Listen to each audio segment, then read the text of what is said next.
আসসালামু আলাইকুম। সংবাদে আপনাদের সবাইকে স্বাগতম জানাচ্ছি। আমি তানভীর হাসান। শুরুতেই সংবাদ শিরোনাম। ট্রাম্পের মুখে বর্ণবাদের দুর্গন্ধ। ফিলিস্তিনিদের গুলি করে বুলডোজার দিয়ে মাটি চাপা দিয়েছে ইসরায়েল। মাদুরোর অনমনীয়তায় দেশে বিদেশে সংকটে ট্রাম্প। ট্রাম্পের মুখে বর্ণবাদের দুর্গন্ধ। মার্কিন প্রেসিডেন্ট ডোনাল্ড ট্রাম্প সম্প্রতি সোমালি অভিবাসীদের বিরুদ্ধে তীব্র আক্রমণাত্মক ভাষা ব্যবহার করেছেন। বলেছেন সোমালিয়া দুর্গন্ধযুক্ত। এমনকি তিনি সোমালি বংশোদ্ভূত ডেমোক্রেট কংগ্রেসওম্যান ইলহান ওমরকে আবর্জনা হিসেবেও বর্ণনা করেছেন। এনবিসি, আল জাজিরা ও নিউ ইয়র্ক টাইমসের প্রতিবেদন অনুযায়ী ট্রাম্পের এই বিবৃতিগুলো তার অভিবাসন বিরোধী নীতির ধারাবাহিকতা নির্দেশ করে এবং মার্কিন রাজনৈতিক পরিবেশে বর্ণবাদী আলোচনার স্পষ্ট লক্ষণ। আল জাজিরা জানিয়েছে, প্রকৃতপক্ষে ট্রাম্পের বক্তব্যগুলো কোনো সাধারণ অপমান নয়, বরং বর্ণবাদ, বৈষম্য এবং অভিবাসী বিরোধী মনোভাবকে উস্কে দেওয়ার উপর ভিত্তি করে তৈরি একটি রাজনৈতিক কৌশলের অংশ। এনবিসি বলেছে, ডোনাল্ড ট্রাম্প আবারও দেখিয়েছেন যে বর্ণবাদ তার জন্য জিহ্বার স্খলন বা ব্যক্তিগত অপমান নয়, বরং তার রাজনৈতিক কৌশলের ভিত্তিপ্রস্তর। এদিকে মার্কিন প্রেসিডেন্ট যখন তার মন্ত্রিসভার বৈঠকে সোমালিয়াকে দুর্গন্ধযুক্ত দেশ বলে অভিহিত করেন এবং মুসলিম কংগ্রেসওম্যান ইলহান ওমরকে আবর্জনা হিসেবে বর্ণনা করেন, তখন তিনি তার সামাজিক ভিত্তিকে স্পষ্ট বার্তা পাঠাচ্ছেন যে অভিবাসী, মুসলিম এবং কৃষ্ণাঙ্গরা শত্রু এবং তাদের একঘরে করা উচিত। ট্রাম্পের এই নীতিটি এমন এক সময়ে এসেছে যখন মার্কিন কর্মকর্তারা সর্বদা সমান অধিকার এবং সে দেশের রাজনৈতিক, অর্থনৈতিক ও সামাজিক স্বাধীনতা প্রতিষ্ঠার দাবি করেছেন। পাশাপাশি মানবাধিকার লঙ্ঘন এবং স্বাধীনতার ইস্যুকে অনেক দেশকে দায়ী করে তাদের বিরুদ্ধে রাজনৈতিক, সামাজিক এবং অর্থনৈতিক নিষেধাজ্ঞার মাধ্যমে শাস্তি দিয়েছেন। অন্যদিকে ট্রাম্প রাজনীতিতে প্রবেশের পর থেকে তার ভোটারদের একত্রিত করার জন্য অভিবাসী বিরোধী মনোভাবকে একটি হাতিয়ার হিসাবে ব্যবহার করেছেন। আফ্রিকান এবং মুসলিম সম্প্রদায়ের বিরুদ্ধে অবমাননামূলক ভাষা ব্যবহার করে তিনি ভয় ও ঘৃণাকে রাজনৈতিক মূলধনে পরিণত করেছেন। মিনেসোটায় সোমালি নাগরিকদের সুরক্ষিত মর্যাদা বাতিল, মুসলিম প্রবেশের উপর বিধিনিষেধ এবং এখন সরাসরি মৌখিক আক্রমণ, এ সবই শ্বেতাঙ্গ শ্রেষ্ঠত্বের উপর ভিত্তি করে আমেরিকান পরিচয়কে দৃঢ় করার লক্ষ্যে একটি প্রকল্পের অংশ। এছাড়া কংগ্রেসওম্যান ইলহান ওমরের উপর সরাসরি আক্রমণ থেকে এটাও বোঝা যায় যে ট্রাম্প তার রাজনৈতিক ঘাঁটিতে বার্তা পৌঁছানোর জন্য তাকে মুসলিম অভিবাসী এবং কৃষ্ণাঙ্গ নারীদের প্রতীক হিসেবে বেছে নিয়েছেন। 2000 সালে শরণার্থী হিসেবে যুক্তরাষ্ট্রে প্রবেশ করা ওমর এবং যিনি এখন একজন নাগরিক, বারবার ব্যক্তিগত এবং অবমাননামূলক আক্রমণের লক্ষ্যবস্তুতে পরিণত হয়েছেন, কারণ ট্রাম্প 2025 সালের একটি প্রচারণা সমাবেশে তাকে আবারও জাতীয় নিরাপত্তার জন্য হুমকি বলে অভিহিত করেছেন। এই পুনরাবৃত্তি প্রমাণ করে যে ওমরের উপর আক্রমণ একটি চলমান কৌশলের অংশ, কোনো একক ঘটনা নয়। মিনেসোটা থেকে প্রাপ্ত প্রতিবেদন অনুযায়ী সোমালি অভিবাসীদের বিরুদ্ধে ট্রাম্পের মন্তব্যের পর এই সম্প্রদায়ের বিরুদ্ধে সহিংস হুমকি বৃদ্ধি পেয়েছে। অভিবাসীদের অতিরিক্ত বোঝা এবং নিরাপত্তার জন্য হুমকি হিসেবে পরিচয় করিয়ে দিয়ে ট্রাম্প কার্যকরভাবে তাদের অভ্যন্তরীণ শত্রুতে পরিণত করেছেন। এই দৃষ্টিভঙ্গি সামাজিক বিভাজনকে আরও গভীর করেছে এবং আমেরিকান রাজনৈতিক পরিবেশকে বিপজ্জনক মেরুকরণের দিকে ঠেলে দিয়েছে। অন্যদিকে এ ঘটনার আন্তর্জাতিক মাত্রাও তাৎপর্যপূর্ণ।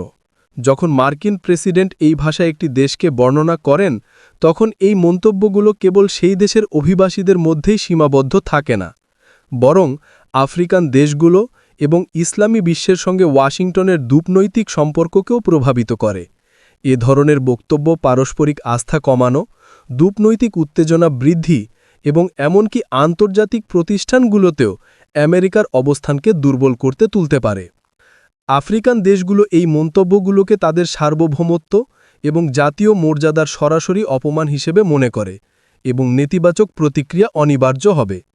প্রকৃতপক্ষে এ ধরনের বর্ণবাদী অবস্থান কেবল দুর্গন্ধই ছড়ায় না, বরং বিপদের গন্ধও ছড়ায়। এমন একটি বিপদ যা একজন প্রেসিডেন্টের কথা দিয়ে শুরু হয় এবং পারিবারিক বৈষম্য, সামাজিক বিভাজন এবং কূটনৈতিক সংকটে শেষ হতে পারে। ফিলিস্তিনিদের গুলি করে বুলডোজার দিয়ে মাটি চাপা দিয়েছে ইসরায়েল। গাজার জিকিম ক্রসিংয়ের কাছে ত্রাণ আনতে যাওয়া অসংখ্য ফিলিস্তিনিকে ইসরায়েলি সেনারা নির্বিচার গুলিতে হত্যা করে এবং তাদের মরদেহ বুলডোজার দিয়ে অচিহ্নিত কবরে মাটি চাপা দিয়েছে বলে সিএনএনের এক অনুসন্ধানে উঠে এসেছে। আইন বিশেষজ্ঞদের মতে বুলডোজার দিয়ে অচিহ্নিত কবরে মরদেহ চাপা দেওয়া আন্তর্জাতিক আইনের লঙ্ঘন হতে পারে, যা জেনেভা চুক্তির আওতায় যুদ্ধাপরাধ হিসেবে গণ্য হতে পারে। জুনে ত্রাণ আনতে গিয়ে নিখোঁজ হওয়া আম্মার ওয়াদির মতো অসংখ্য ফিলিস্তিনির ভাগ্যে কি জুটেছে তা জানতে এই অনুসন্ধান চালায় সিএনএন। ওয়াদি তার মোবাইলের স্ক্রিনে মা আমার কিছু হয়ে গেলে আমাকে ক্ষমা করো, যে আমার ফোনটি পাবেন তিনি যেন আমার পরিবারকে বলে দেন আমি তাদের খুব ভালোবাসি লিখে রেখেছিলেন। জিকিমের আশপাশের শত শত ছবি ও ভিডিও এবং প্রত্যক্ষদর্শী ও স্থানীয় ত্রাণবাহী ট্রাকের চালকদের সাক্ষাৎকারের উপর ভিত্তি করে সিএনএন এই পর্যালোচনা করেছে। পর্যালোচনায় দেখা গেছে ত্রাণ প্রত্যাশীরা ইসরায়েলি সেনাদের গুলিতে নিহত হয়েছেন। কৃত্রিম উপগ্রহের ছবিতেও ত্রাণ প্রত্যাশীরা যে এলাকায় নিহত হয়েছেন সেখানে বুলডোজারের তৎপরতা চোখে পড়েছে। ইসরায়েলের দুজন সাবেক সেনা সদস্য সিএনএনকে জানিয়েছেন যে তারা যুদ্ধের সময় গাজার অন্যত্র এমন সব ঘটনা দেখেছেন যেখানে ফিলিস্তিনিদের মরদেহ অগভীর কবরের মধ্যে বুলডোজারের মাধ্যমে চাপা দেওয়া হয়েছিল। এই সাবেক সেনা সদস্যদের একজন বলেন, আমাদের কমান্ডার D9 অর্থাৎ বুলডোজারগুলোকে এসব মরদেহ বালু চাপা দিতে নির্দেশ দেন। সাবেক এক আইডিএফ সদস্য সিএনএনকে জানিয়েছেন 2024 সালের শুরুর দিকে তার ইউনিট 9 জনকে কবর দিয়েছিল কোনো চিহ্ন না রেখেই। যদিও ইসরায়েলি প্রতিরক্ষা বাহিনী আইডিএফ মরদেহ সরাতে বুলডোজার ব্যবহারের কথা অস্বীকার করেছে, তবে আইডিএফ সিএনএনকে জানিয়েছে জিকিমের আশপাশে বুলডোজারের উপস্থিতি নিয়মিত কার্যক্রমের অংশ ছিল, যা বিভিন্ন কাজে ব্যবহার করা হতো। জিকিম রুটে কাজ করা অন্তত 6টি ত্রাণদাহী ট্রাকের চালক সিএনএনকে বলেছেন পচে যাওয়া মরদেহ ছড়িয়ে ছিটিয়ে থাকার দৃশ্য সেখানকার স্বাভাবিক ঘটনা এবং কখনো কখনো ইসরায়েলি বুলডোজার মরদেহগুলো বালুর মধ্যে চাপা দেয়। গাজার জরুরি পরিষেবা বিভাগের কর্মীদের পরিচালিত একটি অ্যাম্বুলেন্সের একজন কর্মী বলেন, সেখানকার দৃশ্য দেখে আমরা স্তম্ভিত হয়ে গেলাম। আমরা যেসব মরদেহ উদ্ধার করেছি সেসব পচে গেছে। মরদেহের কিছু অংশে কুকুরের খাওয়ার চিহ্ন চোখে পড়েছিল। নিখোঁজ ছেলেকে শুঁচতে যাওয়া আদিল মনসুর বলেন, আমি সেখানে অনেক মরদেহ দেখি যেগুলো বাক্সের সঙ্গে বুলডোজার দিয়ে চাপা দেওয়া হয়েছে, একটির উপর আরেকটি স্তূপ করে রাখা হয়েছিল। Oxford Institute for Ethics, law and armed কনফ্লিক্টের সহপরিচালক জেনিনা ডিল বলেছেন, আন্তর্জাতিক আইন অনুযায়ী যুদ্ধে বিবদমান পক্ষগুলোকে মরদেহ এমনভাবে কবর দেওয়ার জন্য সহযোগিতা করা উচিত যাতে সেগুলো শনাক্ত করা যায়। তিনি আরও বলেন, মরদেহ বিকৃত কিংবা এর সঙ্গে অসৌজন্যমূলক আচরণ করা হলে তা ব্যক্তিগত মর্যাদার লঙ্ঘন হিসেবে গণ্য হতে পারে। ওয়াদি নিখোঁজ হওয়ার পর প্রায় 6 মাস পার হয়ে গেলেও তার পরিবার এখনও কোনো উত্তর পায়নি। ওয়াদির ভাই হোসাম বলেন, আম্মারের অনুপস্থিতি আমাদের জীবনে বিশাল শূন্যতা তৈরি করেছে। যদি তিনি শহীদ হয়ে থাকেন আল্লাহ যেন তার প্রতি দয়া করেন, আর যদি বেঁচে থাকেন তাহলে আমরা অন্তত হাতে আঁকড়ে ধরার মতো এতটুকু আশা থাকবে। মাদুরোর অনমনীয়তায় দেশে বিদেশে সংকটে ট্রাম্প। ক্যারিবীয় অঞ্চলের তেল সমৃদ্ধ দরিদ্র দেশ ভেনেজুয়েলায় শাসন পরিবর্তনে যুক্তরাষ্ট্রের প্রেসিডেন্ট ডোনাল্ড ট্রাম্পের প্রচেষ্টা ক্রমশ কৌশলগত, রাজনৈতিক এবং আইনি জটিলতার দিকে যাচ্ছে।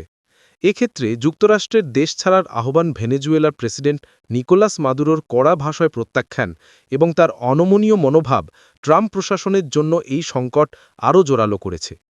একই সঙ্গে গত 1 সেপ্টেম্বর ক্যারিবীয় সাগরে ভেনেজুয়েলার কথিত মাদকবাহী জাহাজে মার্কিন হামলায় হতাহতের ঘটনা নিয়েও প্রশ্ন উঠছে। হোয়াইট হাউস স্বীকার করেছে ভেনেজুয়েলার জাহাজে দ্বিতীয় দফা হামলার নির্দেশ দিয়েছিলেন শীর্ষ মার্কিন নৌকমান্ডার অ্যাডমিরাল ফ্র্যাঙ্ক ব্র্যাডলি। জাহাজটিতে থাকা সবাইকে হত্যা যুদ্ধাপরাধ কিনা তা নিয়ে প্রশ্ন উঠতে শুরু করেছে খোদ যুক্তরাষ্ট্রেই।